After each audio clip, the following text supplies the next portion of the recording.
notre Dieu. Alléluia. Donc, bien aimé, si tu peux, tu vas te tenir debout dans la présence de Dieu. Nous allons commencer ce moment. Là où tu es, dispose-toi. Commence à faire monter des paroles qui montent de ton cœur. Encore en cette soirée, nous voulons véritablement nous disposer pour adorer ce Dieu. Nous voulons véritablement le louer, le contempler, le magnifier, lui rendre grâce, lui dire merci. Parce que c'est lui qui nous a gardés, c'est lui qui nous a fait du bien. Le Dieu nous comble de joie, de paix. Alléluia. Nous allons nous disposer pour cette soirée. Alléluia. Merci Seigneur pour ta bonté, pour ta fidélité à notre égard. C'est pour chaque jour de notre royaume. C'est toi le Dieu qui nous fait du bien. C'est pourquoi nous voulons t'adorer. Merci Seigneur.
veillé sur nos vies, alléluia.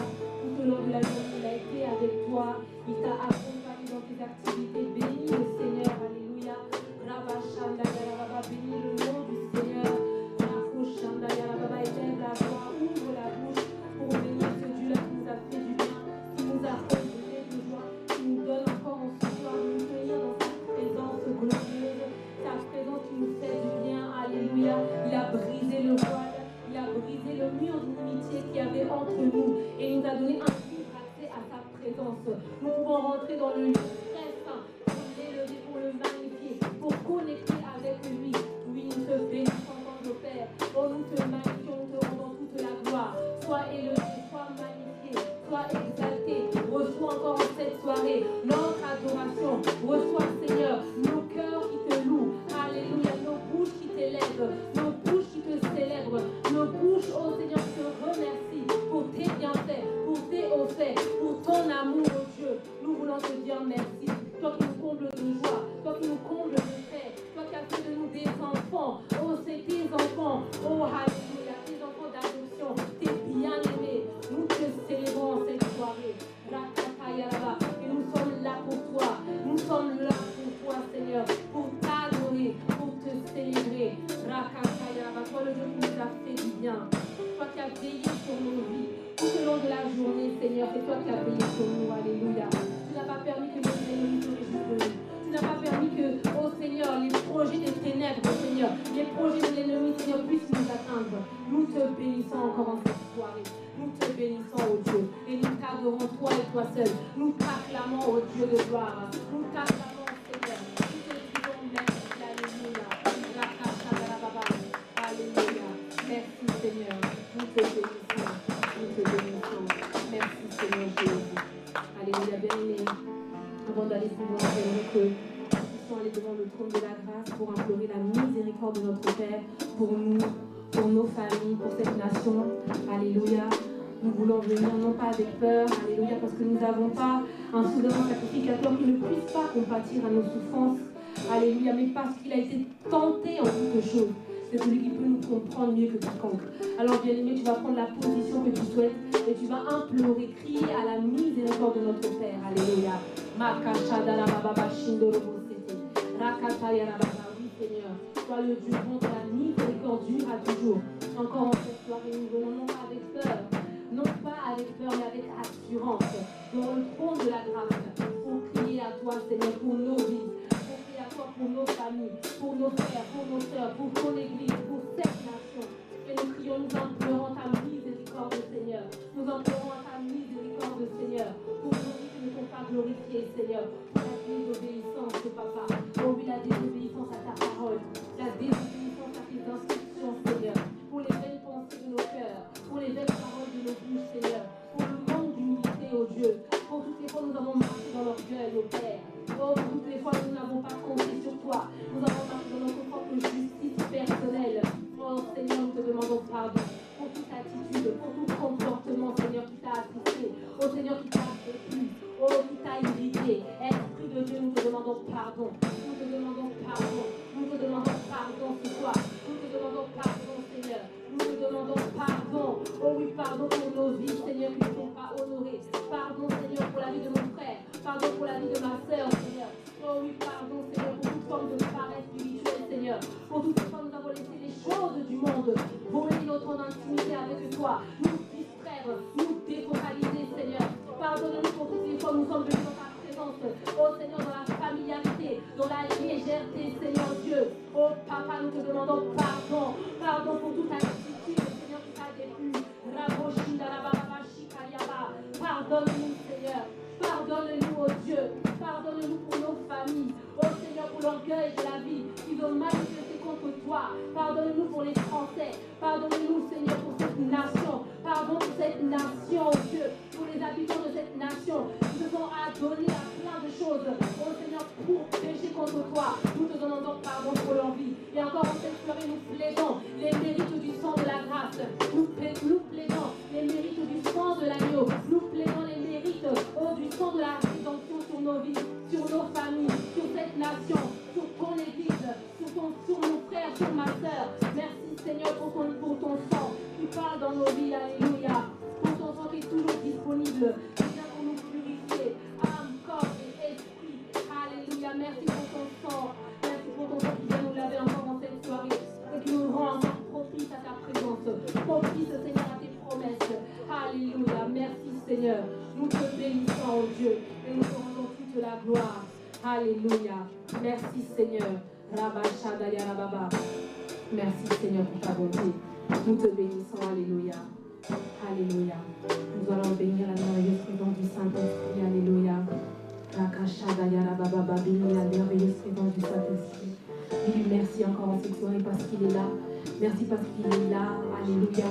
Le Seigneur Jésus l'a dit, il est avantageux que je m'en aille, alléluia, pour que le consolateur puisse venir. Nous voulons dire merci au Saint-Esprit pour sa présence au milieu de nous, avec nous et pour nous. Notre avantage, alléluia, dans ce monde. Notre avantage. Bénis la merveilleuse présence du Saint-Esprit en cette soirée. Élève la voix et dis merci. Prends le contrôle, sois le maître encore en cette soirée. Envoie ta parole pour nous délivrer, envoie ta parole pour nous guérir. Envoie ta parole, Seigneur, pour briser, oh Seigneur, l'ignorance. Alléluia, merci Saint-Esprit. Merci Saint-Esprit pour ta présence en nous. Merci pour ta présence au milieu de nous. Merci parce que, oh Saint-Esprit, tu nous as pas laissé orphelins. Mais tu es venu habiter en chacun de nous. Alléluia, tu es venu ton temple, ta demeure. Merci Saint-Esprit de Dieu. Alléluia. Merci Saint-Esprit parce que tu es là. Prends le contrôle, inspire-nous. Prends toute la place, dirige-nous. Alléluia. Merci pour cette parole que tu envoies encore en cette soirée. Merci pour ta parole que tu envoies pour nous délivrer de l'ignorance.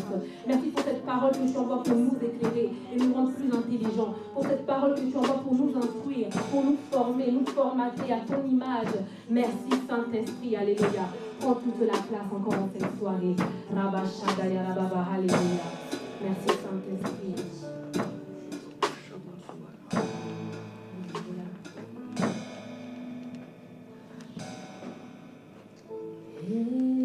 Esprit de Dieu, je t'adore.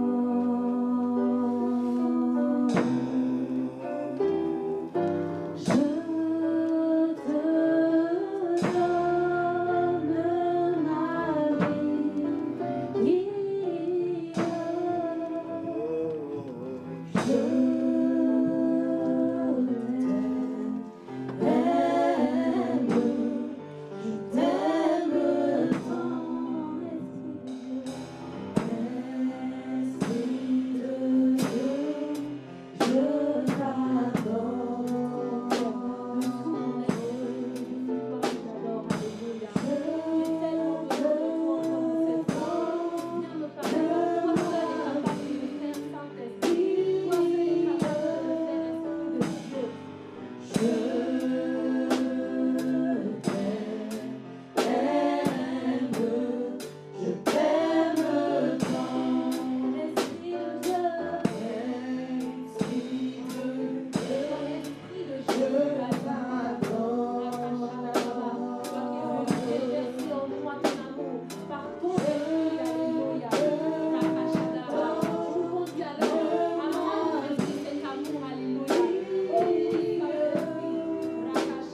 consolateur, notre Seigneur et notre Dieu.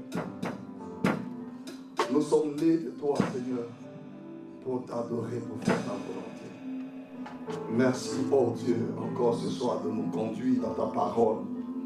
Merci de nous instruire, de nous enseigner, de nous instruire, de nous corriger. Merci, Seigneur, de nous convaincre, de nous corriger, de nous instruire dans ta justice, afin que, Seigneur, nos vies soient parfaitement accomplies devant toi, Seigneur. Car nous ne sommes plus nés pour faire ce que nous voulons, mais nous sommes nés de toi pour faire ta volonté. Pardonne-nous, Seigneur, oh, toutes les fois que nous n'avons pas intégré ces choses et que nous avons voulu vivre de nous-mêmes, pour nos projets, pour nos ambitions. Seigneur, l'éternité que tu nous as offerte est bien plus grande que nos petites ambitions. Accorde-nous la grâce, ô Père, de vivre pour toi, de vivre pour t'adorer et pour faire ta volonté. Ta volonté, que nos volontés, ô Seigneur, soient fondues dans ta parfaite volonté.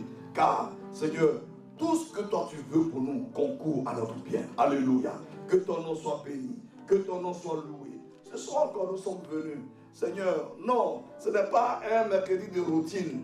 C'est toi que nous cherchons, Seigneur, c'est toi que nous voulons. Nous voulons que, à travers ta parole, Seigneur, tu infuses en nous, que tu fortifies notre esprit, mais que tu amènes notre âme à une dimension de restauration, au point, Seigneur, que notre âme puisse triompher de cette guerre que l'ennemi fait à notre âme. Alléluia. Une âme restaurée peut résister à l'ennemi. Alléluia. Une âme restaurée peut résister aux mensonges, aux séductions de l'ennemi. Accorde-nous la grâce de nous livrer entièrement à toi. Que notre esprit, notre âme et corps soient fortifiés en toi. Que l'esprit soit fortifié, l'âme restaurée et le corps vivifié. Alléluia. Nous te bénissons car ta parole est notre nourriture. Ta parole est notre nourriture. Ta parole est notre nourriture. Seigneur, merci de nous édifier, de nous fortifier encore ce soir. Dans le nom de Jésus. Amen. Amen. Et Amen. Amen. Amen. Et Amen. Alléluia. Alléluia. Alléluia. Bon, quelqu'un dit si tu veux acclamer, bon, faut pas faire semblant. Si c'est Jésus que tu veux acclamer, acclamons-le. Car il est digne d'être acclamé. Alléluia. Il est digne d'être célébré. Il est digne d'être magnifié. Il est digne d'être exalté. Alléluia. Alléluia. Il est digne d'être acclamé. C'est lui le Dieu des cieux, le Dieu des cieux, l'ancien des jours, le rocher des âmes, celui qui est, qui vient, le Dieu qui prend les choses faibles pour comprendre celles qui sont. Alléluia. Le Dieu qui prend les choses, qui se croit être et les confond à tous égards. Il est le Dieu vivant. Alléluia. Son amour est éternel. Son amour dure à toujours. Sa miséricorde dure à toujours. Alléluia. Nous t'acclamons, nous te bénissons ce soir. Nous te magnifions, nous t'exaltons, nous te célébrons. Jésus le Christ, voilà Dieu vivant. Alléluia. Hosanna, Hosanna au Fils de Dieu. Hosanna au Roi des Rois. À celui qui est, à celui qui est, à celui qui est, à celui qui peut nous préserver de toute chute. Alléluia. À celui qui nous relève de nos chutes. Alléluia. À celui qui nous relève de nos faiblesses. À celui qui n'est pas venu pour nous juger, mais pour nous sauver. Jésus est son nom. Jésus est ton nom. Merci Père. Merci Seigneur. Que toute ta gloire te revienne, Seigneur. Alléluia. Merci Seigneur. Dans le nom de Jésus. Alléluia. C'est ainsi un soir, dans ma petite maison. Oh, je suis rentré. J'ai senti une présence m'accompagner. Et en même temps, j'ai jeté ma veste. Et il y a une cantique qui est montée dans mon cœur. Et j'ai commencé à acclamer le Seigneur. J'ai commencé à... C'était le soir, vers 20h. J'ai commencé à acclamer le Seigneur. À acclamer le Seigneur. À applaudir, à parler, à parler, à parler. Jusqu'à 1 heure de temps après. Mes voisins m'ont dit, mais qu'est-ce qu'il y a? Je dis, non. La présence de Dieu est avec moi. Et je veux le célébrer. Alléluia. Mon frère, ma soeur, ce qui est étonnant, après cette séance d'acclamation, de proclamation de la parole de Dieu, alléluia, j'ai une paix qui m'a envahi. Une paix qui m'a envahi. Alléluia. Une paix qui m'a envahi. Et cette paix est venue du Seigneur. Puisque l'ennemi avait commencé à me charger de questions. Pour m'amener à dire, mais tu as fait des mauvais choix.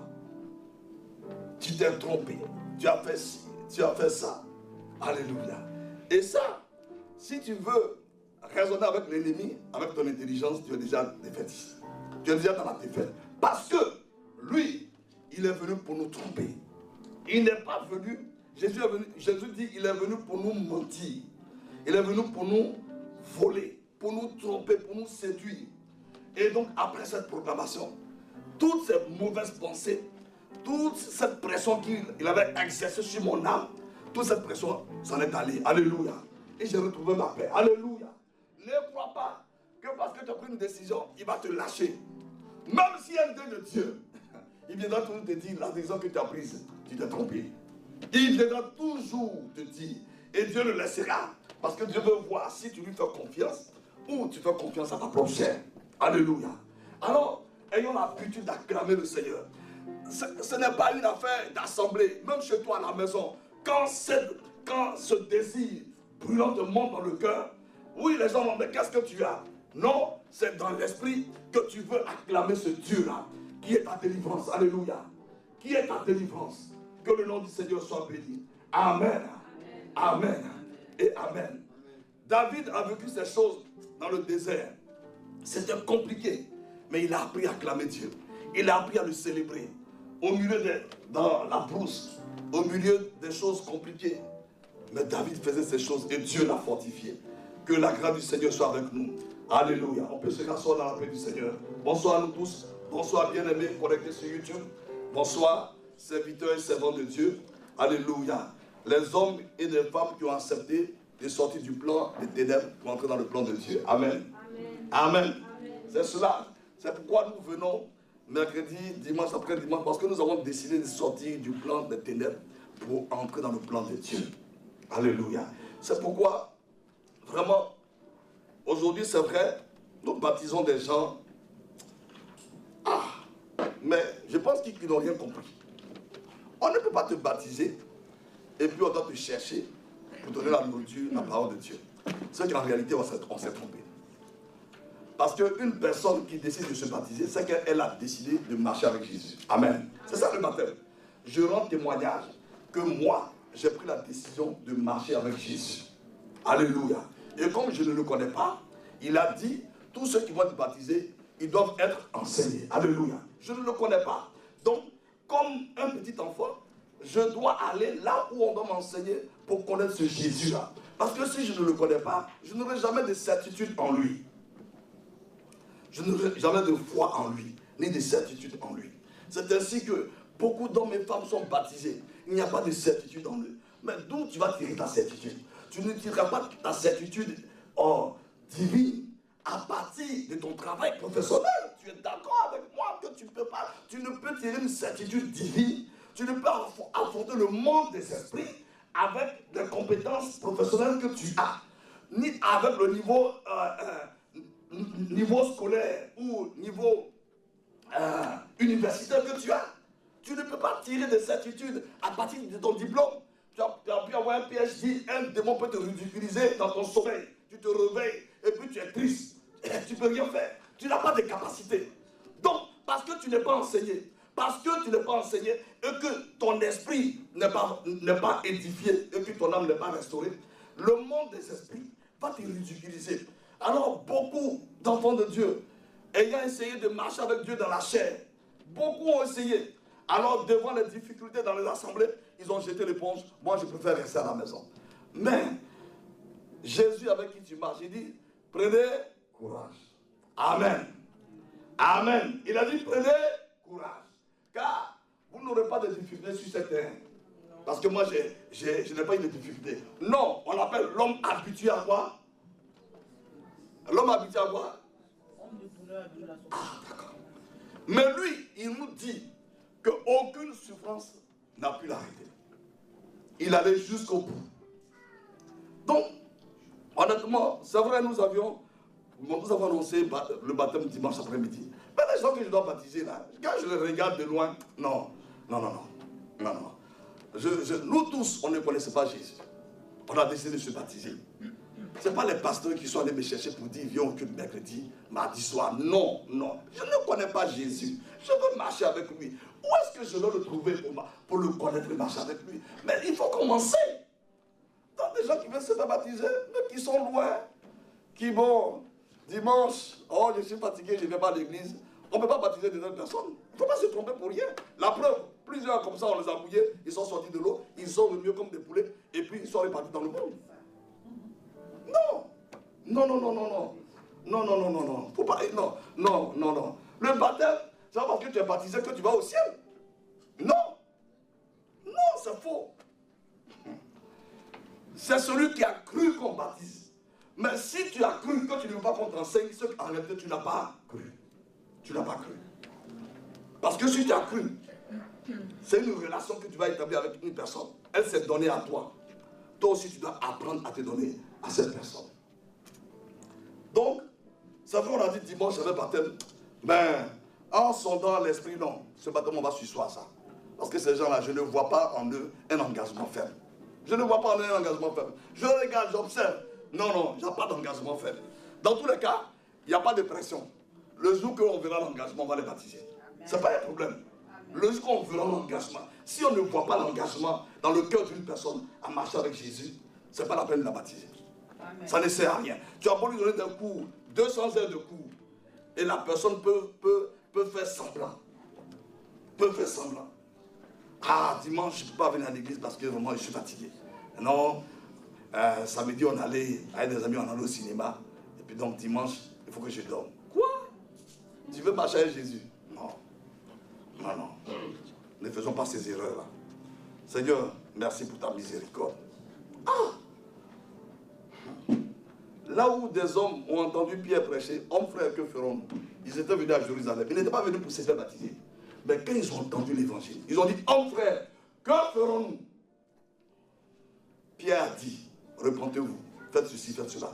Automatiquement, ils se sont disposés, on les a baptisés. Et chaque soir, ils étaient quoi? Enseignés. Chaque soir. Et la parole de Dieu a embrasé leur vie.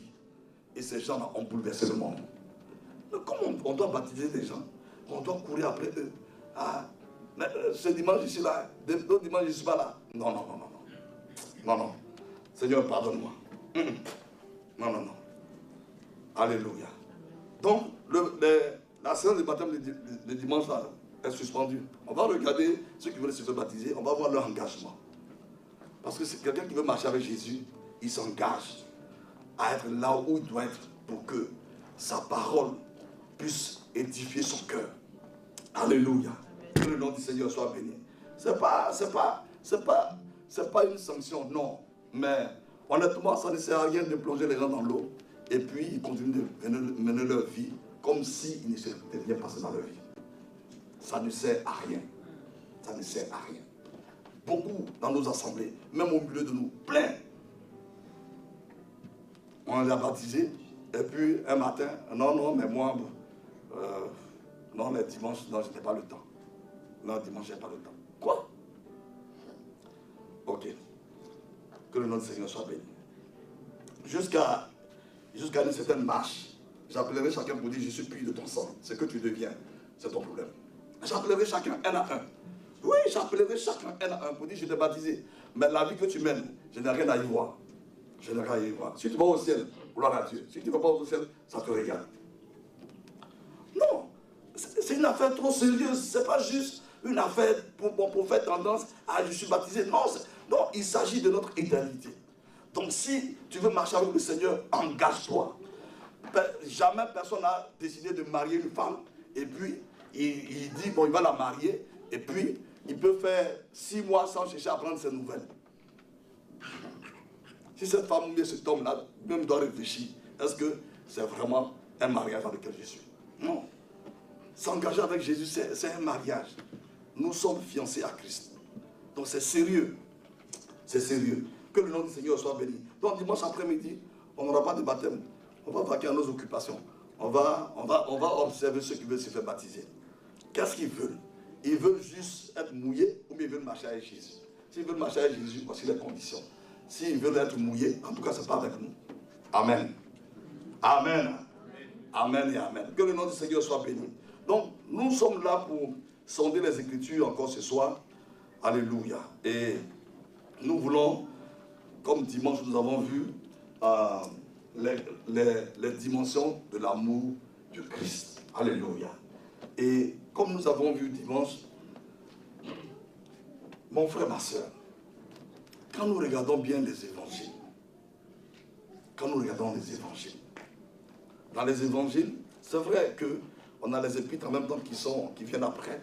Donc on voit plein de choses qui sont expliquées. Mais la croix, la croix n'a pas été manifestée par Dieu pour que l'homme naturel puisse la comprendre. Non. Alléluia. Elle a été manifestée dans le monde spirituel. Physiquement, on voyait Jésus suspendu en ciel et terre sur ce bois, le sang déchiré de partout. Mais ce n'était pas juste un message envoyé à l'intelligence de l'homme. Non. C'est pourquoi, dans 1 Corinthiens 2, il est écrit, Alléluia. Non, dans 1 Corinthiens 1 verset 22, Alléluia. Alléluia. Les Juifs demandent des miracles. Et les Grecs cherchent la sagesse. Nous prêchons Christ crucifié. Scandale pour les Juifs. Alléluia. Et folie pour les païens. C'est une folie de voir que le monsieur qui a été crucifié au milieu de deux bandits, c'est celui qui donne le salut éternel. Tu vois? On dit scandale pour les Juifs. Pourquoi ont-ils été scandalisés? Parce qu'ils avaient les Écritures. Ils n'ont jamais pris le temps de regarder les Écritures. Alléluia. Les Juifs avaient toutes les Écritures. Depuis Moïse, depuis donc, la Genèse, ils avaient toutes les Écritures. Jusqu'à qui? À Malachi. Ils avaient tout ça. Tous les livres prophétiques. La naissance du Seigneur. Sa crucifixion. Tout ça. Mais ils sont allés samedi après samedi dans leur synagogue. Ils n'ont jamais vérifié comment le Messie allait venir et tout ce qu'il allait faire, il allait venir sur la terre. Ils n'ont jamais pris le temps de vérifier cela. Ce n'est pas donc un Africain qui allait prophétiser. Ésaïe n'était pas un Africain. Amen. Amen. C'était un quoi? Un Juif. Les prophéties d'Ésaïe, ce n'est pas les Africains qui ont compilé. C'est eux-mêmes qui avaient les prophéties. Et même par rapport à la naissance de Jésus, c'est eux-mêmes la preuve. Quand les mailles sont allés à Jérusalem, qui a informé, qui a donné l'information à Hérode? C'est eux qui ont dit à Hérode que le Messie devait être où? À quoi? À Bethléem. C'est eux. Donc subitement, ils découvrent que le Messie doit être où? À Bethléem. Ils ont découvert dans les livres. Ils avaient les livres entre leurs mains. Et quand ils ont découvert que le Messie devait être à Bethléem, qu'est-ce qu'ils ont fait? Est-ce qu'ils sont allés à Bethléem pour chercher le Messie? Non. Qui allait chercher le Messie? Les mages. Ils ont dit à Hérode, quand tu lis dans Matthieu, ils ont dit non, selon les Écritures, le Messie doit être où? Il doit être à Bethléem. C'est ce qui est écrit dans le livre de Matthieu. Mais ils n'ont pas bougé. Ils n'ont pas bougé. Ils n'ont pas bougé. Alléluia. Oh Seigneur, c'est pas possible. Ils n'ont pas bougé. Il est écrit dans Matthieu 2. Matthieu 2. Jésus est allé à Bethléem, en Judée, au temps du roi Hérode. Voici des mages d'Orient arrivaient à Jérusalem et disent: où est le roi des Juifs qui vient de naître? Car nous avons vu son étoile en Orient et nous sommes venus pour l'adorer. Le roi Hérode, ayant appris cela, fut troublé et tout Jérusalem avec lui. On dit ils sont quoi? Ils sont quoi? Troublés. C'est comme ça qu'on va dire que Jésus a enlevé les chrétiens. Les gens vont être troublés, mais qu'est-ce qui est arrivé? Mais pourquoi ils sont partis? Non, ils étaient troublés.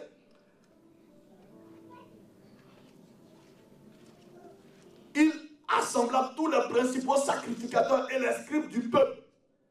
Et il s'informa auprès d'eux où devait naître le Christ. Verset 5. Il lui dit à Bethléem en Judée, car voici ce qui a été écrit par le prophète. Et toi, Bethléem, terre de Juda, tu ne cèdes pas la moindre entre les principales villes de Juda, car de toi sortira un chef qui pètera Israël, mon peuple. Alors Hérode fit appeler en secret les mages et s'enquit soigneusement auprès d'eux. Depuis combien de temps l'étoile brillait? Eux, ils ont dit à Hérode, c'est à Bethléem. Mais ils n'ont pas bougé. Ils n'ont pas cherché à aller à Bethléem pour voir où est le Christ, selon que le prophète a dit. Donc je nous pose la question, est-ce qu'ils ont cru dans la prophétie de ce prophète-là? Hein? Non, ils n'ont pas cru. Ils n'ont pas cru. Ils ont dit à Hérode, le roi dont tu parles là, voici ce que les Écritures disent. Mais, bon, il faut t'annoncer pour aller voir. Mais non, ils sont allés dans leur synagogue en train de se baisser la tête. Ils n'ont pas cherché à connaître, à voir ce Messie. C'est des mages d'Orient, des hommes qui étaient assis dans le cultisme. C'est eux qui sont allés voir et ils ont vu le Messie. Et lui, ils l'ont adoré. Ils sont venus de loin. Alléluia. Ils sont venus de loin. Jésus leur avait dit plus tard, le royaume vous sera enlevé et des gens viendront de loin. Alléluia. C'est pourquoi des Asiatiques, des Africains, des Américains, des Brésiliens vont sortir de leur nation pour être à table. Alléluia. Avec le Seigneur. Et eux, ils ne seront pas là. Et il semble que c'est le même comportement que nous les chrétiens, nous sommes en train de développer comme ces juifs. Ils avaient tout dans leurs mains. Ils avaient tout. Nous aussi, nous on a mieux que ce qu'ils avaient. Parce qu'on a leur testament et on a le Nouveau Testament écrit par qui? Le Saint-Esprit lui-même. Et bon, on est là, on regarde. On est là, on regarde. Donc, dimanche, nous avons vu en introduction comment le Seigneur, dans le livre de Luc, était crucifié. Et il y a un mot qui a été utilisé. Tous les hommes regardaient ce spectacle. Le Saint-Esprit a utilisé. C'était un spectacle. Tous les hommes regardaient. On ne nous dit pas le nombre de personnes qui regardaient la croix. Mais il y avait une multitude de personnes qui étaient loin et qui regardaient. Personne ne comprenait. Alléluia. Et même la maman de Jésus ne comprenait pas. Parce qu'elle n'a pas envoyé une parole pour dire, bon, laissez-les faire dans tous les cas. Ils vont faire ça avec 3 jours, mon fils sera ressuscité. Est-ce qu'elle a parlé? Non. Est-ce qu'elle croyait en la résurrection? Non. Alléluia. Donc, mon frère, ma soeur, c'était un spectacle qui se déroulait. Alors, comment Dieu va faire? Parce que Dieu sait que ce qui se produisait, les hommes ne pouvaient pas le capter. C'est pourquoi le prophète Ésaïe avait prophétisé. Il dit, qui a cru? Alléluia. Qui a cru à ce qui nous était quoi? Annoncé. Qui a cru? Qui a cru? Jusqu'à aujourd'hui, la croix, qui a cru? Qui a cru? Qui a reconnu le bras de l'Éternel? C'est difficile. Et les gens regardaient. Le centenaire a pu dire, assurément c'était le Fils de Dieu. Mais en dehors de ça, il n'y avait rien. C'était le découragement. Les gens ne comprenaient pas. Et Satan a tout fait pour formater des religions sur la terre qui disent aux gens, ce qui s'est passé là, les Juifs ont été très méchants pour tuer Jésus. Donc, le jour du vendredi saint, il faut que vous soyez tristes. Ne mangez pas la viande. Ne faites pas ceci. Hein? Et il a tout fait pour maintenir les gens dans des choses comme ça. Et beaucoup d'entre nous sont passés par ces choses. Le vendredi saint, ils ne mangent pas la viande parce que c'est là qu'ils ont tué mon Seigneur. Or, la Bible dit, c'était là la preuve de l'amour de Dieu pour toi et pour moi. Alléluia. Dieu nous a prouvé son amour en ce que, lorsque nous étions encore pécheurs, Christ est mort. Donc, quand Christ mourait, c'était la démonstration de l'amour de Dieu. Alléluia. C'était la démonstration de l'amour de Dieu. Il faut qu'on puisse acheter une croix, une grande croix pour la mettre ici. Alléluia. C'était la démonstration de l'amour de Dieu. Il était crucifié. Il était ensanglanté. Mais c'était la démonstration de l'amour de Dieu. Mais Dieu a une drôle manière de démontrer son amour. Si. C'était ça, la démonstration de l'amour. Mais personne ne comprenait quoi que ce soit. Personne. Alléluia. Donc, mon frère, ma soeur, ce soir, nous allons voir la nécessité de la révélation donnée par le Père pour comprendre l'amour de Christ. Il y a une nécessité. Il y a une nécessité. Ce n'est pas juste que tu as envie de comprendre l'amour de Christ. Bon, tu viens à l'église. Bon, les frères sont gentils. Un coup, ils ne sont pas gentils. Et dans cette église, il n'y a pas d'amour. Quand je vois des chrétiens balancer des propos de ça, dans cette église, il n'y a pas d'amour. Quoi? Donc tu veux juger l'église du Seigneur. Tu veux juger l'église pour laquelle le Seigneur est mort, qu'il n'y a pas d'amour. Lui dit que c'est la preuve de son amour. Il s'est tué pour toi. Frère, la nécessité d'avoir la révélation donnée par le Père pour comprendre l'amour de Christ. Je ne peux pas, tu ne peux pas, nous ne pouvons pas cerner l'amour de Christ avec notre intelligence. Amen. Il ne faut pas se leurrer. Tu vois, nous ne pouvons pas cerner, comprendre l'amour de Christ avec notre intelligence humaine. Il y a la nécessité d'avoir la révélation venant du Père. C'est le Père, c'est le Seigneur lui-même qui doit me donner la révélation de cet amour. Ou dans mon cœur, alléluia, dans mon cœur. Ce n'est pas dans ma tête. Dans ma tête est trop petite pour comprendre ce qui s'est passé à la croix. Il y a une nécessité absolue. Alléluia. Regardons un peu les Corinthiens. Qu'est-ce que Paul dit au sujet de l'église de Corinthe? 1 Corinthiens. Et nous allons comprendre pourquoi. 1 Corinthiens 4. Donc, pourquoi il est indispensable d'avoir... Il dit, 1 Corinthiens 4, je rends à mon Dieu de continuelle action de grâce à votre sujet corinthien, pour la grâce de Dieu qui vous a été accordée en Jésus-Christ. Car en lui, vous avez été comblés de toutes les richesses en ce qui concerne la parole et la connaissance. Amen. 1 Corinthiens 1, verset 4. Car en lui, vous avez été comblés de toutes les richesses qui concernent la parole et la connaissance, le témoignage de Christ ayant été solidement établi parmi vous. De sorte qu'il ne vous manque aucun don dans l'attente où vous êtes de la manifestation de notre Seigneur Jésus-Christ. Amen. Donc Paul, il dit, il vous affermira jusqu'à la fin pour que vous soyez irréprochables au jour de notre Seigneur Jésus-Christ. Dieu est fidèle, lui qui vous a appelé à la communion de son Fils, Jésus-Christ notre Seigneur. Je vous exhorte, frères, par le nom de notre Seigneur Jésus-Christ, à tenir tous un même langage et à ne point avoir de division parmi vous, mais à être parfaitement unis dans un même esprit et dans un même sentiment. Car, mes frères, j'ai appris à votre sujet. Donc, ayant fait le constat des choses qui étaient au milieu de... Il en vient. J'ai appris à votre sujet, par les gens de Chloé, qu'il y a des disputes au milieu de vous.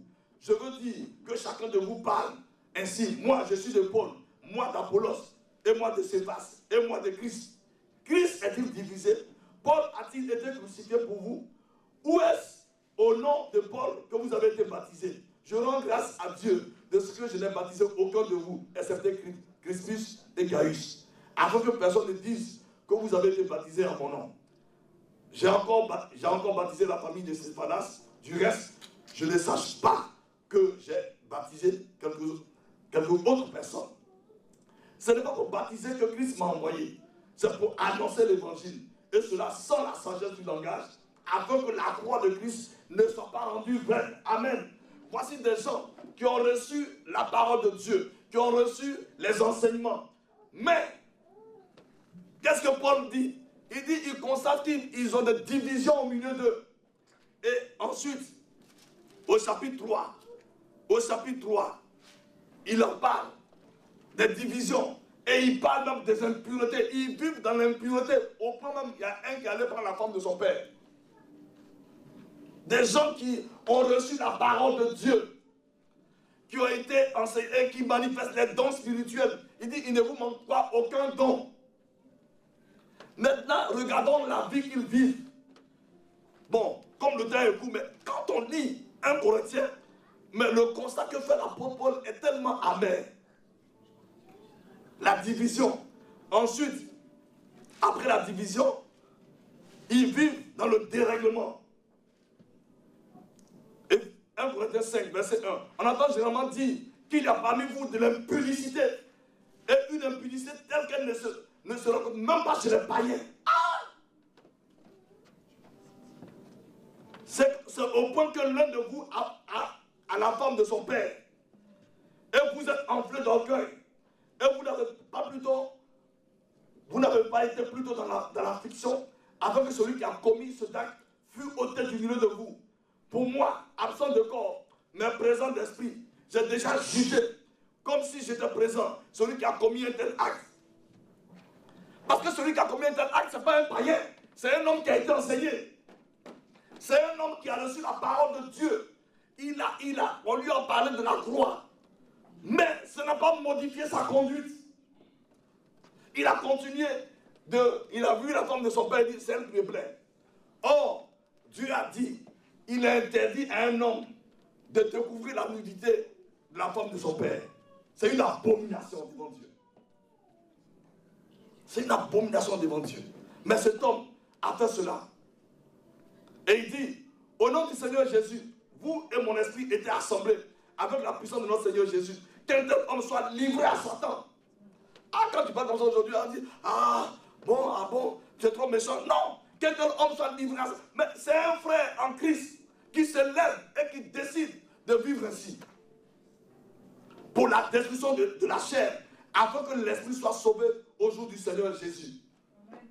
C'est bien à tort que vous vous gonflez. Que vous vous glorifiez, pardon. Ne savez-vous pas qu'un peu de pain, un peu de levain, fait lever toute la pâte?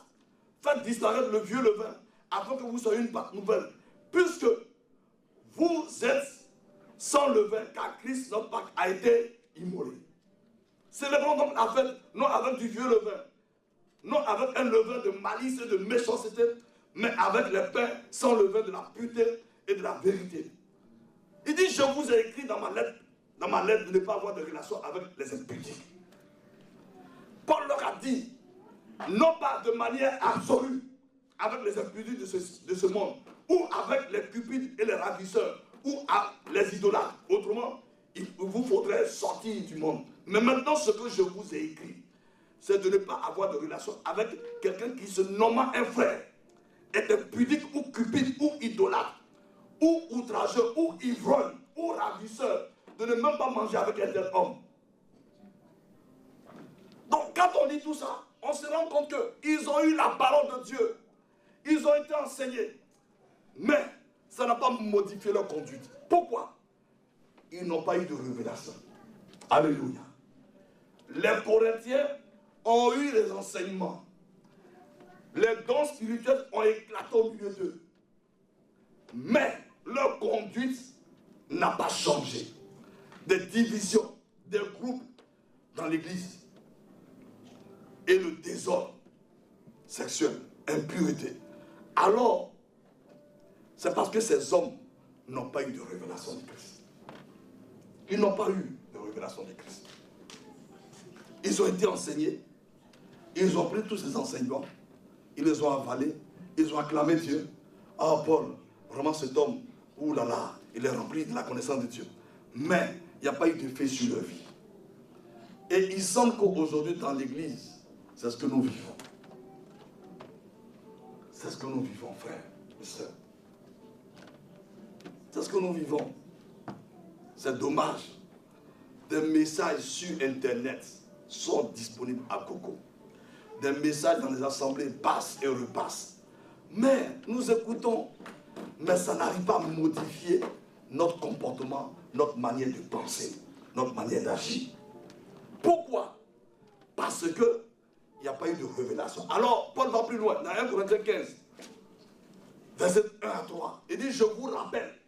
Donc, il va jusqu'à aller maintenant les avertir. Je vous rappelle, frère, l'évangile que je vous ai annoncé, que vous avez reçu de moi, que vous avez reçu, dans lequel vous avez persévéré, et par lequel vous êtes sauvés, si, il met une condition, vous le retenez tel que je vous l'ai annoncé, autrement, vous aurez cru en vain. Est-ce qu'un homme peut croire en vain? Oui. Quelqu'un peut croire en vain. C'est-à-dire, il a cru, on l'a baptisé. Mais il vit quelle vie? La vie de la chair. Il n'a aucune révélation de l'amour de Dieu. Donc, il vit la vie de la chair. Il vit la vie de la chair. Donc, il dit, je vous ai enseigné avant tout, comme je l'avais aussi reçu. Donc Paul, il ne se prend pas pour une personne particulière. Il dit lui aussi, il a reçu que Christ est mort pour nos péchés, selon les Écritures, qu'il a été enseveli et qu'il a reçu le troisième jour, selon les Écritures. Mais ça a bouleversé la vie de Paul. Alléluia. Ça a bouleversé la vie de Paul. Paul qui était un meurtrier, un judaïsant, un pharisien. Ça a bouleversé sa vie. Que s'est-il passé, mon frère, ma soeur? La croix. Tout le monde a raconté que Jésus est mort à la croix. Que Jésus est mort. Le Saint-Esprit est descendu. Les apôtres ont commencé à prêcher le Jésus-Christ qui a été crucifié et qui est ressuscité. Ils rendent témoignage de la résurrection. Alléluia. Une grâce reposait sur eux. Ils se faisaient beaucoup de miracles. Mais beaucoup n'avaient pas encore compris tout ce qui s'est passé à la croix. Donc, mon frère, ma soeur, nous aussi, si nous n'avons pas compris ce qui se passe à la croix, de façon personnelle, de la part du Seigneur, parce que Jésus avait dit aux apôtres, il dit quand l'Esprit viendra, alléluia, alléluia, quand le Saint-Esprit viendra, il va vous enseigner toutes choses. Le Saint-Esprit, il est cher, il est quoi? Esprit. Donc, est-ce qu'il va me donner un enseignement charnel? Non. Il va me donner un enseignement au niveau de quoi? De mon esprit. Alléluia. Le Saint-Esprit, il ne me donnera pas un enseignement charnel. Non. L'enseignement qu'il me donne, c'est au niveau de mon esprit qu'il emmène l'information. Alléluia. Alléluia. Frère, et c'est cela qui nous manque. Le Saint-Esprit ne vient pas pour flatter ma chair. Il m'enseigne des choses qui viennent édifier mon esprit. Alléluia. Pourquoi? Parce que mon âme a été lavée par le sang de l'agneau. Mais mon âme a été prise en otage par qui? Par le péché. Dieu a enlevé le péché. Le péché est sorti de ma vie à cause de la foi que j'ai eue. Mais mon âme, c'est comme une maison, tu vois, une maison qui habitait des drogués ou bien des bandits, des grands bandits. Et ils ont fumé, il y a beaucoup de dégâts dans la maison. Les murs sont remplis de dégâts. Le plafond, tout est en ruine. Quand tu rachètes une telle maison, c'est une maison, mais est-ce qu'elle est habitable? Elle n'est pas habitable. Alors, le psalmiste avait dit, il dit, la parole de Dieu restaure mon âme. Alléluia. Notre âme, elle a été lavée par le sang. Mais maintenant, il y a une œuvre de restauration qui doit venir de la parole de Dieu. Comment? La révélation vient au niveau de mon esprit. Et la parole de Dieu dans mon esprit descend dans mon âme pour apporter la restauration. Alléluia. Et pour amener mes pensées à changer. À changer. Les pensées de mon âme doivent changer. C'est ce que la Bible appelle le renouvellement de mon intelligence. Alléluia. Si mon intelligence n'est pas renouvelée, je suis à l'église, j'ai les dons spirituels, mais je veux marcher comme quelqu'un qui n'a rien à voir avec Christ. Pourtant, je peux prêcher, je peux prier pour des gens qui sont guéris. Je peux prier, des situations peuvent être débloquées. Mais ma manière de penser n'a pas été changée. Alors je peux toujours vivre comme si Christ n'avait pas payé le prix. Mon frère, ma soeur, il y a un principe que Moïse va révéler dans l'Ancien Testament. Il dit ceci, dans Genèse 29, 29. Nous disons la nécessité d'avoir la révélation du Père pour comprendre l'amour de Christ. Dans Deutéronome 29, 9, ce grand principe, Moïse l'a énoncé. Il dit, Deutéronome 29, 9, il dit ceci, les choses cachées sont acquises à l'Éternel. Donc, quand il tuait Jésus à la croix, c'était caché à qui? Aux hommes. Alléluia. Mais lui, il savait ce qu'il faisait. Amen. Amen. Les hommes ne comprenaient pas, mais lui, il savait. Il dit, les choses cachées sont à qui? À l'Éternel notre Dieu. Les choses révélées sont à nous et à nos enfants. À perpétuité, afin que nous mettions en pratique toutes les paroles de cette loi.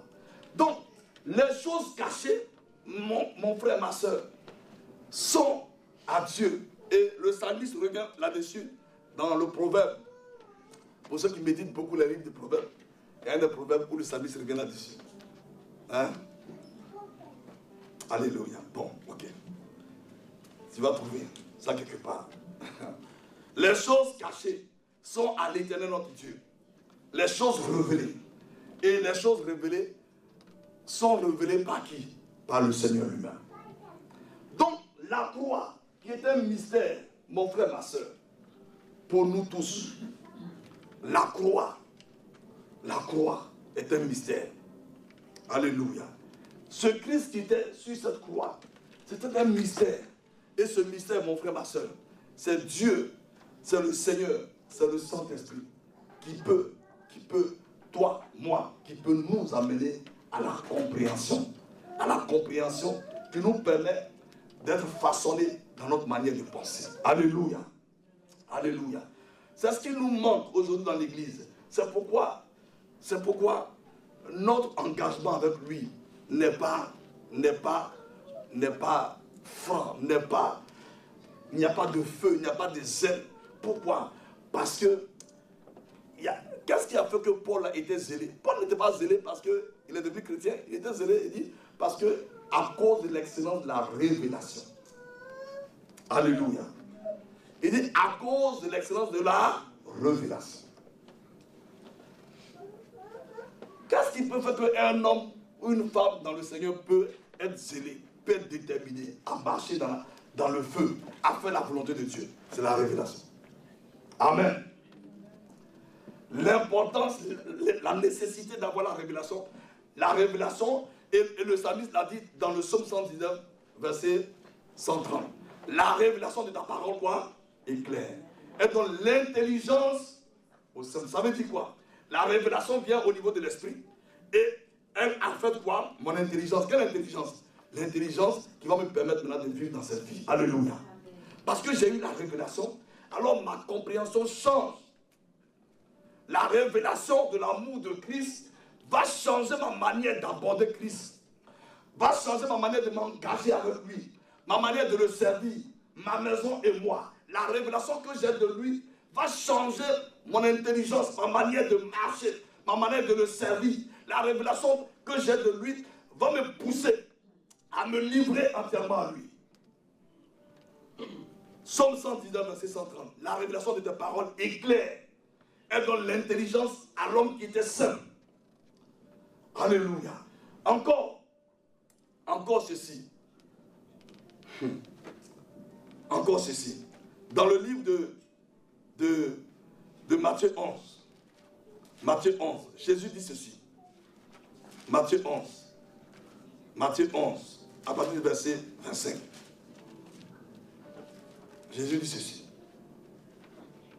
En ce temps-là, Jésus prit la parole et dit, je te loue, Père, Seigneur du ciel et de la terre, de ce que tu as caché ces choses aux sages, aux intelligents, de ce que tu les as révélées à qui? Aux enfants. Ah! Oui, Père, je te loue de ce que tu l'as voulu ainsi. Donc Dieu révèle dans la nécessité. Donc, à qui Dieu donne la révélation? Aux enfants. À qui Dieu révèle les choses cachées? Aux enfants. Dieu révèle les choses cachées aux enfants. Amen. Et qu'est-ce que nous avons appris du comportement d'un enfant? Un enfant aime dépendre de son père. Un enfant fait confiance à son père. Un bon enfant. Amen. Et il dit, toutes choses m'ont été données par mon Père, et personne ne connaît le Fils si ce n'est le Père. Personne non plus ne connaît le Père si ce n'est le Fils. Et celui à qui le Fils veut le révéler. Ah. Donc, tu vois, mon frère, ma soeur, si la révélation que j'ai de l'amour de Christ n'est pas profonde, elle a des racines comme le maïs. Tu vois, les racines du maïs ne sont pas... Hein? Le maïs, un petit vent de 10 km/h peut faire tomber un maïs. Parce qu'il n'a pas de racines. Bon, vous ne connaissez pas le maïs ici. Si. Aux États-Unis, les gens mangent beaucoup de maïs. Pourquoi vous en France? Pourquoi? Bon, tu vois le blé. Est-ce que le blé a... le blé même, vous mangez beaucoup de pain, mais vous ne savez même pas. Beaucoup ne sont pas allés voir comment... Les enfants de la République. Maintenant, vous êtes devenus dans le royaume. Cherchez à comprendre. Il y a certaines vérités que vous allez recevoir en regardant un peu les choses de la terre. Le blé n'a pas de racines profondes. Donc, tu vois, il dit ici, c'est le fils qui regarde le cœur d'un homme et d'une femme et il décide de lui révéler. Ça, je viens à l'église, je suis un responsable. Ce n'est pas suffisant. Dieu regarde ton cœur. Qu'est-ce qui est dans ton cœur? Qu'est-ce que tu cherches quand tu viens à l'église? Amen. Qu'est-ce que tu cherches? Tu viens à l'église. Qu'est-ce que tu veux? Tu veux un poste? Dans les entreprises, il y a des postes. Mais après ça, les gens vont en enfer. Non, ce n'est pas ça qui va te changer. Mais il y a un désir brûlant que Dieu veut voir dans le cœur d'un homme ou d'une femme. Alors Dieu lui accorde la révélation. Le Saint-Esprit ne révèle pas les choses cachées à tout le monde. Il le révèle à ceux qui ont faim et soif de Dieu. Amen. Ceux qui cherchent Dieu, qui veulent connaître Dieu. Alléluia. Ceux qui veulent le connaître. Il dit, celui à qui le Fils veut le révéler. Donc il dit, Père, je te loue parce que tu as révélé cela aux enfants. Des hommes et des femmes qui sont comme des enfants. Alléluia. Dans l'ancienne alliance, dans le psaume 63, verset 1 à 3, David dit, mon âme soupire après toi. Mon âme soupire. Tu vois, mon âme soupire. Il dit, mon âme soupire. Mon âme soupire. David, est-ce que c'est de ça que tu as besoin? Il dit, oui, mon âme soupire après toi. Psaume 63, verset 1 à 3. Mon âme soupire. Mon âme soupire. Mon âme soupire. Oh Dieu, tu es mon Dieu, je te cherche. Mon âme a soif de toi. Mon corps soupire après toi, dans une terre aride, desséchée, sans eau. Oh Dieu, tu es mon Dieu, je te cherche. Tu vois, mon frère, ma soeur, s'il n'y a pas cela en toi et en moi, le Saint-Esprit, l'Esprit de Jésus, ne trouvera pas opportun de te montrer la révélation de la croix, ce qui s'est passé à la croix. Et donc, tu es à l'église, parce que, qu'est-ce qui va transformer ma vie? Ce n'est pas le fait que je sois baptisé qui va transformer ma vie. Amen. Amen. Hein? Non. Tu ne vois pas tous les baptisés qui sont dans les églises? Beaucoup même, ils ont jeté l'éponge, ils ne vont plus à l'église. Beaucoup ne vont plus. Beaucoup ne vont plus. Dans cette église-là, moi, on m'a piétiné, moi, on m'a fait ceci, on m'a fait cela. Est-ce que tu cherchais le Seigneur? Est-ce que c'est Christ que tu cherchais? Ou bien tu es venu à l'église parce qu'on dit à l'église, on peut trouver ceci, on peut prier pour ton problème, tu peux être délivré. On peut faire ceci pour toi. Et tu... Non! Mais si tu es venu, que tu cherches celui qui est le cœur de l'église, Christ, alléluia, celui qui est la tête de l'église, Christ, alors l'esprit de Christ, l'esprit de Jésus va te conduire dans la révélation, à travers l'amour qu'il a manifesté à la croix. Paul était son ennemi. Comment son ennemi peut avoir plus de révélation que des gens qui ont mangé et bu avec lui? Posons-nous la question. Donc, il ne fait acception de personne. Ça, c'est un principe que tu dois accepter.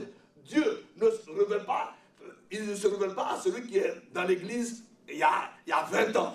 Quelqu'un peut venir tout de suite, et puis Dieu lui révèle plein de choses.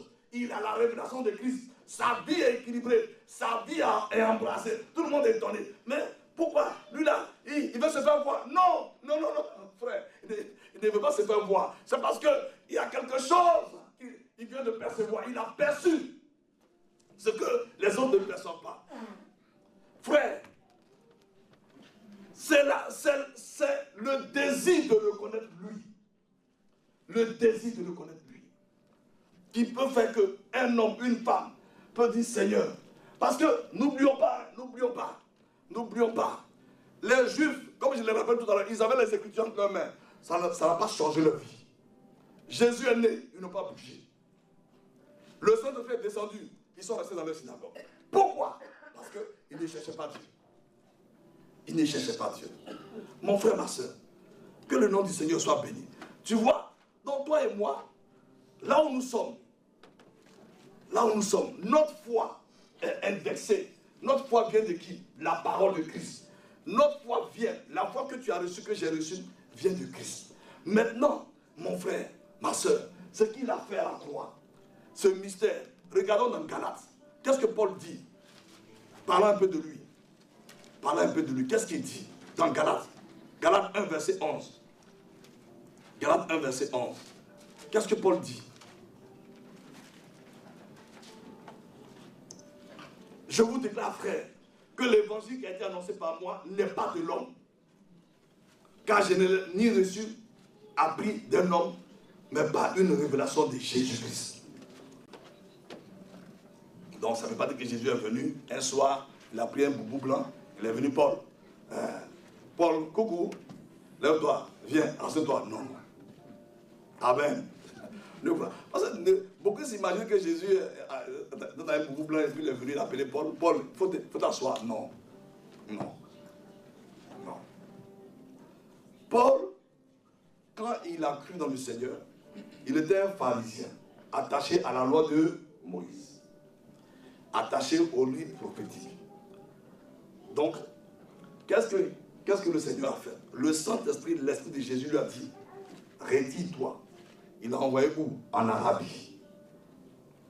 Et il a commencé à lui expliquer tout ce qui s'est passé à la croix. Mais pourquoi il a pris cet homme? Parce que cet homme avait un feu en lui. Il voulait connaître le Seigneur. Déjà, les premiers signes de sa vie, le jour où il a été baptisé, on dit aussitôt il allait parler de Jésus. Amen. Amen. Aussitôt. Tu vois, c'est écrit, c'est pas moi qui le dis. Qu'elle a été baptisée, bon, lisons-le. Pour ne pas dire que le pasteur raconte des histoires, c'est pas moi. Hein. C'est pas moi qui raconte ça. On dit aussitôt. Regardez. Acte 9, verset 20. Bon. Verset 18. Au même instant, non. Bon. Verset 17. Ananias sortit et lorsqu'il fut ravi, il lui imposa la main. Verset 17. En disant, Saul, mon frère, le Seigneur Jésus qui t'est apparu sur le chemin par lequel tu venais, m'a envoyé pour que tu recouvres la vue et que tu sois rempli du Saint-Esprit.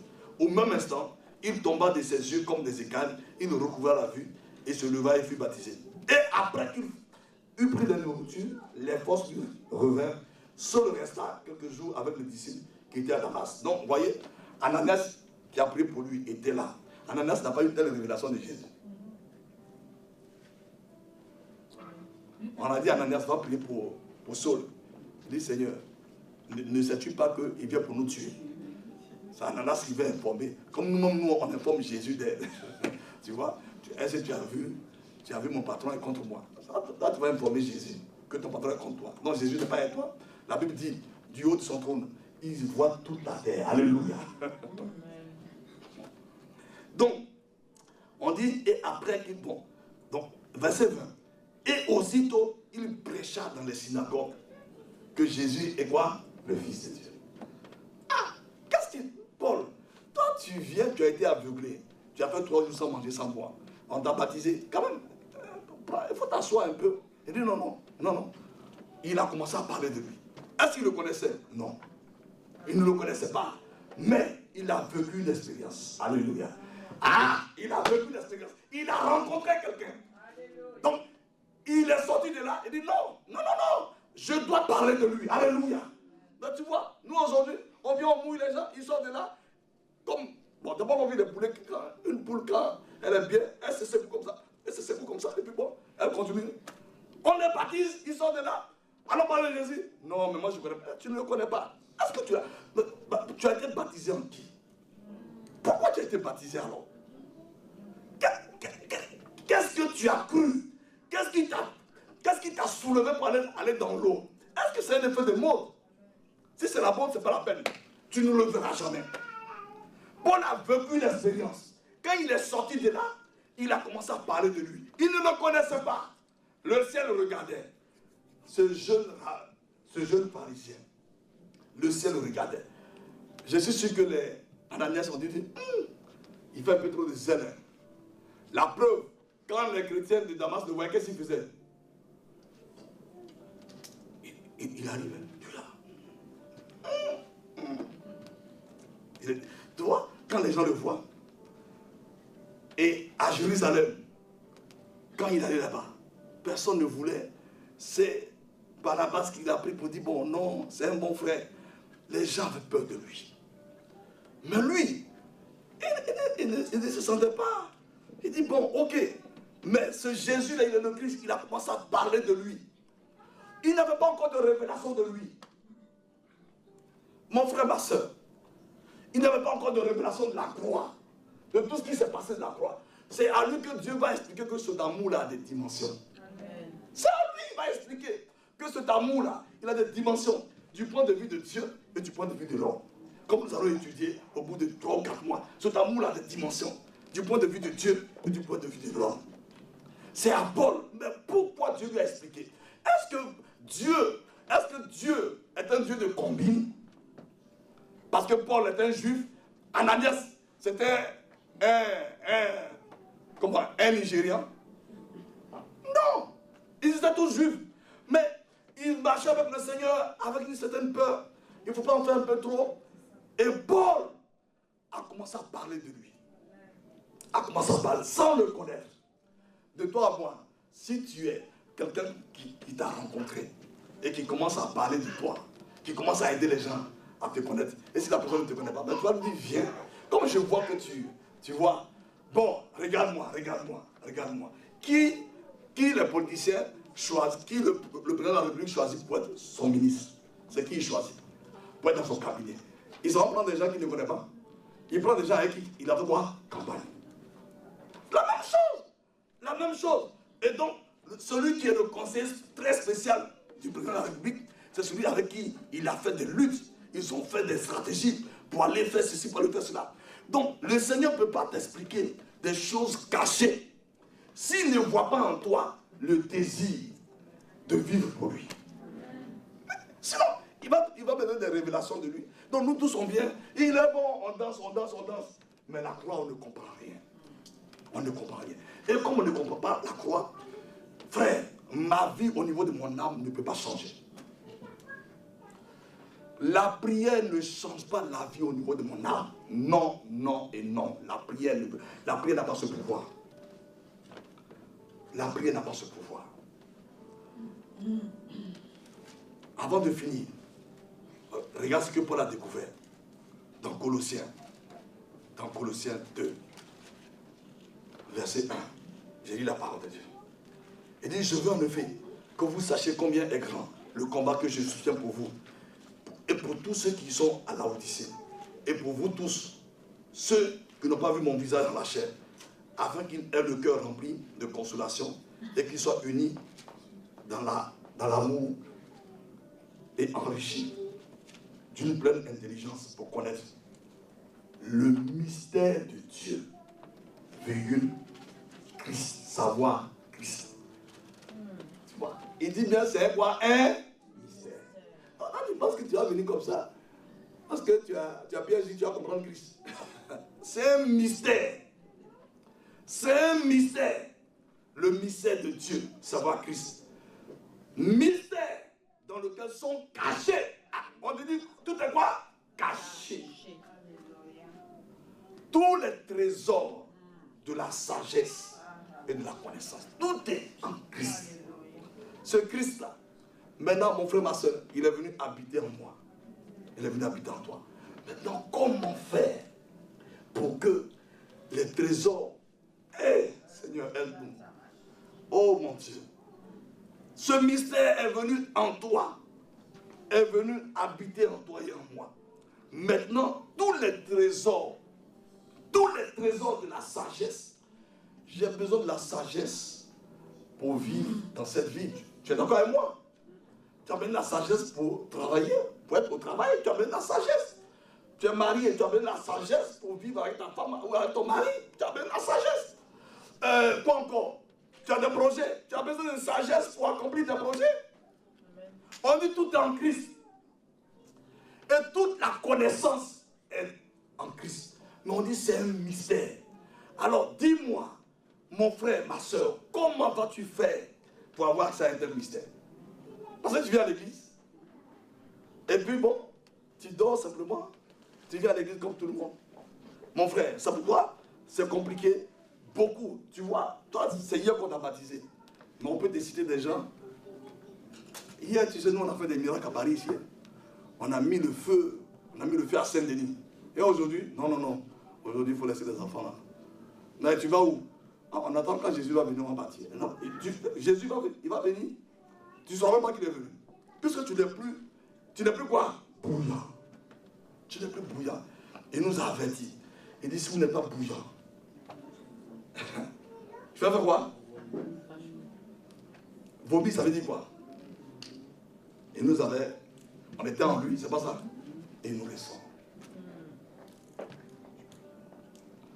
Paul, la révélation, Dieu lui a accordé cette dimension de grâce parce qu'il était bouillant pour le Seigneur.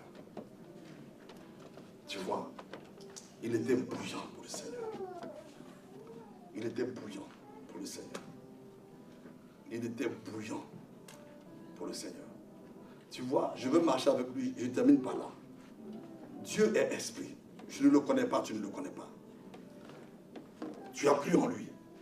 Mais tu ne le connais pas, je ne le connais pas. Il est esprit. Maintenant, tu vois, parce que pour marcher avec lui, ça commence par la repentance. Ça veut dire, j'avais une direction. Je marchais dans la chair. Je vivais dans les coutumes, dans les traditions. Oh, tout ce qui est impureté, je mangeais, j'avalais. Maintenant, j'ai décidé de changer de direction, la repentance. J'ai décidé d'aller dans ce sens. Mais je ne connais pas le chemin. Alléluia. Amen. Je ne connais pas le chemin. Qui connaît le chemin? C'est Christ. Donc maintenant, je dois, comme David, je dois soupirer. Je dois être bouillant. Alors, parce qu'il me voit être bouillant, il me voit soupirer, il va me conduire. L'Esprit de Jésus va faire quoi? Va me conduire dans la révélation. Autrement dit, il va commencer à m'éclairer. Il va commencer à me conduire, à m'expliquer. Il va me conduire dans des expériences spirituelles pour que je découvre son amour. Il va m'expliquer ce que c'est que l'amour divin. Alléluia. Mon frère, ma soeur. Sinon, si c'est pas cela, le mystère, il nous dit bien que c'est un mystère. Ce qui s'est passé à la croix, c'était un mystère. Alléluia. C'était un mystère. On dit, c'était un spectacle. Et quand tu lis dans Colossiens, on dit, il a quoi? Il a livré Satan en quoi? En spectacle. Donc à la croix, on voyait Jésus souffrir, mais qui était en spectacle? Qui était livré? C'est Satan. Donc, avec l'intelligence humaine, je ne peux pas cerner ça. Donc, tu vois, pour aller à la révélation de la parole de Dieu, la révélation de Jésus ne vient pas dans ta vie parce que simplement tu viens à l'église. Frère, ça fait depuis 98, je suis là-dedans. Mon frère, j'ai vu des hommes qui étaient en feu. Des hommes et des femmes qui étaient en feu. Et à un moment donné, qui n'ont pas veillé sur leur cœur. Qui n'ont pas veillé sur ce qui faisait battre leur cœur.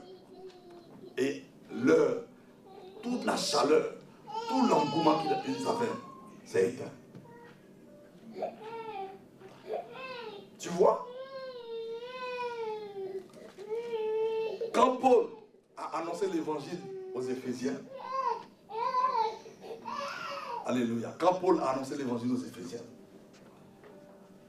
les Éphésiens ne connaissaient pas Jésus. Ils ne le connaissaient pas. Paul leur a adressé un courrier.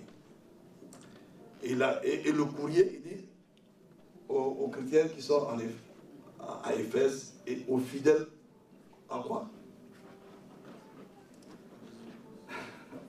Aux chrétiens qui sont à Éphèse et aux fidèles qui sont en Jésus-Christ. Donc le courrier te concerne, le courrier me concerne. Tu vois? Et cet homme dit, je prie sans cesse pour que Dieu vous accorde un esprit de sagesse et de révélation. Donc ça vient de Dieu, ça ne vient pas d'un homme. Tu vois, mon frère, ma soeur. Tu vas me dire, mais pasteur, comment il faut faire? Non, je te mets de l'eau dans la bouche pour que toi-même tu ailles chercher. C'est Dieu qui donne l'esprit de sagesse et de révélation. Mais il le donne à un homme ou à une femme qui est bouillant, qui soupire, qui veut le connaître. Donc, aussi longtemps que nous serons passifs, aussi longtemps que nous allons prioriser nos propres projets, aussi longtemps que nous allons mettre en avant ce que nous pensons être bien pour nous, Dieu ne peut pas nous conduire dans une révélation de lui. Non. Il ne faut pas se leurrer. On peut faire des choses. Tu sais, il y a des leaders qui n'ont pas eu besoin d'avoir le Saint-Esprit et qui ont réuni des milliers d'hommes. Non, c'est pas ça. C'est pas ça. C'est pas ça le problème. Pourquoi, sur les milliers de personnes qui sont sorties d'Égypte, il n'y a eu que 2 à partir de 20 ans qui ont été sauvés? Les autres, je t'encourage à lire un peu le livre des Nombres. Les 12 principaux de chaque famille qui ont été choisis, c'était des gens qui étaient estimés par le Seigneur. Mais quand ils sont revenus de Canaan, ils ont attristé le peuple. Ils ont découragé le peuple. 2 seulement ont eu le courage de dire non, Dieu avec nous. Ils avaient une révélation du Seigneur. Ils sont rentrés à Canaan. Tout le reste, ils sont morts où? Sans avoir vu Canaan. Ah, est-ce que c'est Dieu qui les a tués? Non. Ils ne cherchaient pas Dieu. Et aujourd'hui, il semble, quand on voit notre manière de marcher avec le Seigneur, on ne le cherche pas. On n'a pas soif de lui. Tu vois, on doit vraiment, oui, pardon, il faut venir à l'église. Ah, on te supplie pour venir à l'église. On te supplie pour lire la Bible. Toi, tu veux connaître Dieu. Dieu qui est esprit. On va te supplier. Ta Bible, elle est à la maison. Elle est neuve comme ça. Elle est bien blanche. Elle est propre. Qui va te supplier? Qui? Attends, qui? Bon, moi je vais crier ici. Mais oh, il nous fatigue. Il n'a qu'à nous séparer. Il n'a qu'à nous laisser en partir. Ok, il n'y a pas de problème. Mais qui? Un an va venir te dire, lève-toi, tu vas lire la Bible. Non, un ange ne le fera pas. Amen. Amen. Non, un ange ne le fera pas. Tu as vu ta Bible? Elle est bien nettoyée. Nous, bon, Dieu, par la grâce de Dieu, on va te donner une Bible. Tu l'as, elle est neuve. Tu vois, il y a tu as mis des papiers dedans. Et même quand tu écris, tout ce que tu écris au culte là, tu mets dedans. Et puis tu fermes. Et c'est dans ta maison. Et qui va te révéler Christ? C'est qui? Tu penses que c'est dans le pasteur vient t'expliquer? Ouais, tu vois, Christ, il a un pied court, il a un pied long. Donc, non. C'est le Saint-Esprit. Voyant le bouillonnement de ton cœur, alors, subitement, il te pousse à l'adorer et il t'explique l'amour de Christ. Cet amour fait que, tu vois, ta manière de voir les gens change. Ta manière de voir les gens change. Tu es prompt à servir. Tu es prompt à faire du bien. Tu es prompt à supporter tout ce qu'on peut dire à cause de ce que tu as perçu. Mais sinon, mon frère, ma soeur, regarde, on t'a baptisé hier. Regarde, je prie que tu sois un peu là. Mais si tu vois, on t'a baptisé hier. La Bible même, c'est même pas ton problème. Non, c'est bon, j'ai fini. C'est bon, pas te fatiguer, c'est bon. J'ai fini. Non. Merci. Mais j'ai fini. Tu vois, frère, regarde. Je suis allé dans une église. Je suis allé. Pour dire c'est une église de gens qui font Sciences Po. Il y a beaucoup de gens. On dit qu'il y a beaucoup de gens qui ont fait Sciences Po là-bas. C'est bien. Mais juste les évangiles, ils ne comprennent rien. Bon. Seigneur, on va prier. Alléluia. On va prier. On va se donner une debout. Ah, Seigneur. Quelle génération sommes-nous? Frère, et j'imagine, regarde, je vois dans 30 ans, tu vois, les gens ils vont venir prêcher, ils vont dire quoi? On n'a plus besoin de la Bible. Tu vois aux États-Unis, tu sais comment les cultes sont faits maintenant? Tu sais qu'il y a plus de groupes de louanges? Il n'y a plus tout ça. Ça sort sur un écran, on loue le Seigneur, les gens louent, et puis le pasteur vient, il prêche. Le culte fait 1 heure. Allez dans la paix du Seigneur. Et c'est cette tendance qui est en train de se développer. Le culte est précis. Ah non, on finit. Les gens, les gens sont dans l'église. 10 ans, ils ne se connaissent pas. Il n'y a pas de communion fraternelle. On dit, ah non, c'est l'église qui est développée. Ils vont où? Ils vont au ciel, ces gens-là. Il y a une soeur qui est dans l'Angleterre. Le culte fait 1 heure. Ils ont 30 minutes de louanges et de paroles. Ils ont tout le reste. Ils vont dans la cour, ils mangent, ils causent entre eux. Ah oui, ah, ton habit est joli. Hein. Ils vont au ciel, ces gens. La Bible est fermée. La Bible est fermée. Dieu, l'Esprit de Dieu regarde. Qui va te donner la révélation de Christ? Qui? Frère, on va prier pour dire Seigneur. Seigneur, fais-moi grâce. Fais-moi grâce. Tu vois, un désir profond doit monter de mon cœur, de ton cœur. Nous allons demander au Seigneur, Seigneur, fais monter dans mon cœur le désir de te connaître. Si ce n'est pas un désir brûlant, ma soeur, mon frère, la Bible est fermée, le Saint-Esprit va. Donc nous allons prier pour dire, Seigneur, fais monter dans mon cœur un désir brûlant. Un désir brûlant. Prions le Seigneur. Prions le Seigneur. Prions le Seigneur.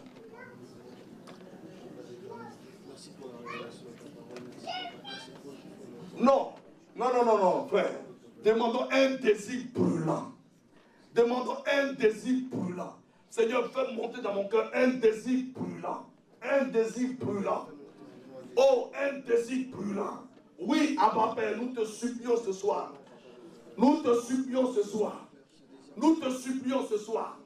Seigneur, tu ne peux pas, oh Seigneur, garder des hommes et des femmes qui ne sont pas embrasés, qui ne sont pas en train de soupirer, qui ne sont pas en train de te chercher. Seigneur, nous te supplions. Fais-nous grâce. Fais monter dans nos cœurs un désir brûlant de te connaître. Un désir brûlant de te connaître. Un désir brûlant de te connaître. Un désir brûlant, Seigneur, fais monter dans nos cœurs. Un désir brûlant. Un désir brûlant. Oh, Abba Père. Fais monter dans nos cœurs un désir brûlant. Un désir brûlant. Un désir brûlant de te connaître. Toi, le Christ. Le mystère dans lequel sont cachés toute la sagesse et la connaissance. Fais monter dans nos cœurs un désir brûlant, Seigneur. Nous te supplions ce soir. Nous avons quitté nos maisons. Nous avons quitté nos domiciles. Nous sommes venus, Seigneur. Ah, nous réalisons que s'il n'y a pas ce désir brûlant, nous ne pouvons pas avoir de révélation venant de ta part. Nous ne pouvons pas connaître le mystère de l'amour manifesté en Christ. Seigneur, fais monter dans mon cœur un désir brûlant. Un désir brûlant. Fais monter dans le cœur de ma soeur. Fais monter dans le cœur de mon frère. Un désir brûlant. Alléluia. De te connaître. Un désir brûlant pour te connaître. Un désir brûlant pour connaître tes pensées. Un désir brûlant pour découvrir tous les mystères que tu tiens. Merci Seigneur. Que ton nom soit béni. Dans le nom de Jésus.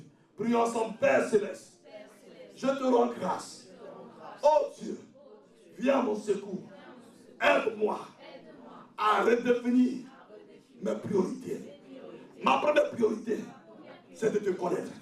Seigneur, fais monter dans mon cœur un désir brûlant, un désir qui me consume, un désir qui me sature, un désir qui me pousse à prendre des dispositions nouvelles, afin de te chercher depuis ma maison, mon lieu de travail, dans mes relations. Je veux te chercher. C'est toi que je veux connaître. Jésus, tu es la source de ma foi. Tu es le consommateur de ma foi.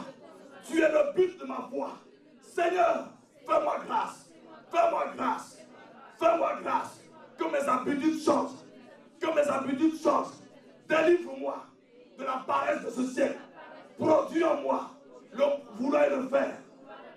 Donne-moi de me distinguer depuis ma maison, à mettre du temps, à prendre du temps, à part pour te chercher, pour te chercher.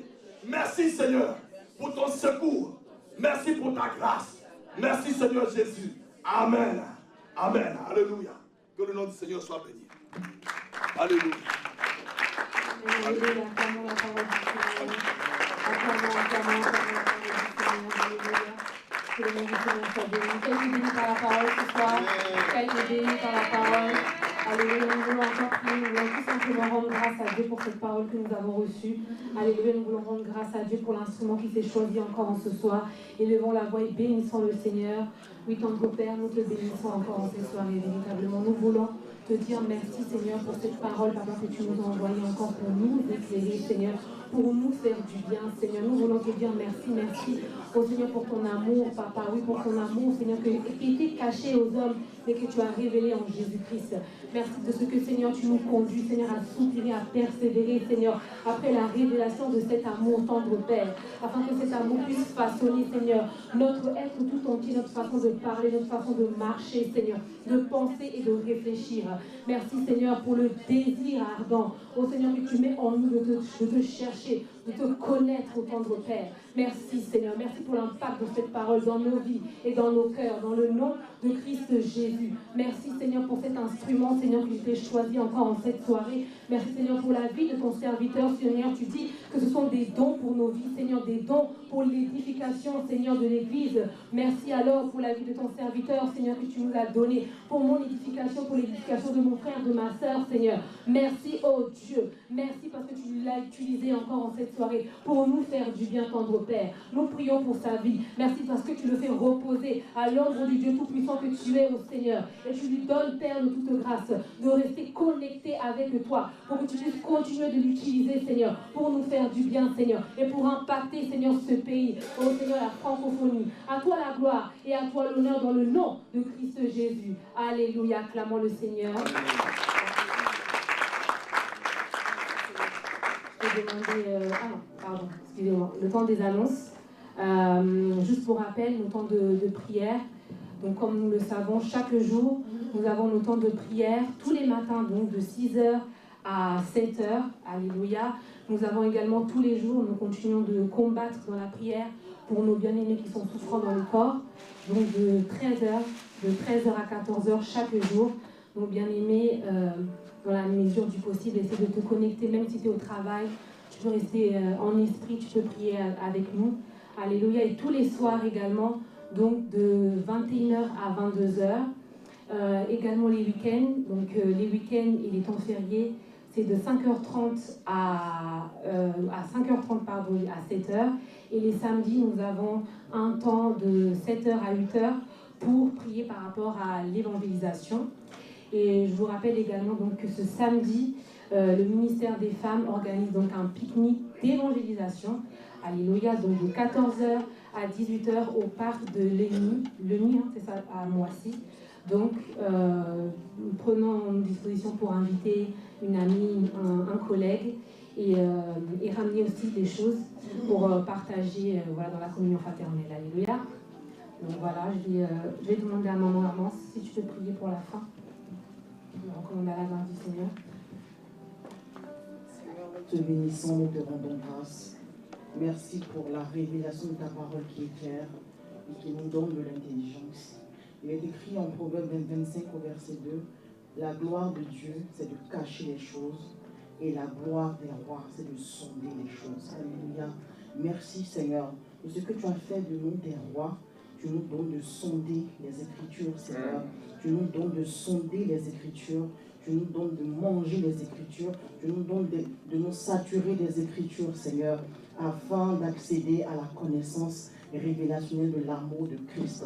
Nous te bénissons, Seigneur, et nous te rendons toute la gloire de ce que tu fais de nous, des personnes qui sont brouillons pour toi, au nom de Christ Jésus. Délivre-nous, Seigneur, de la religiosité.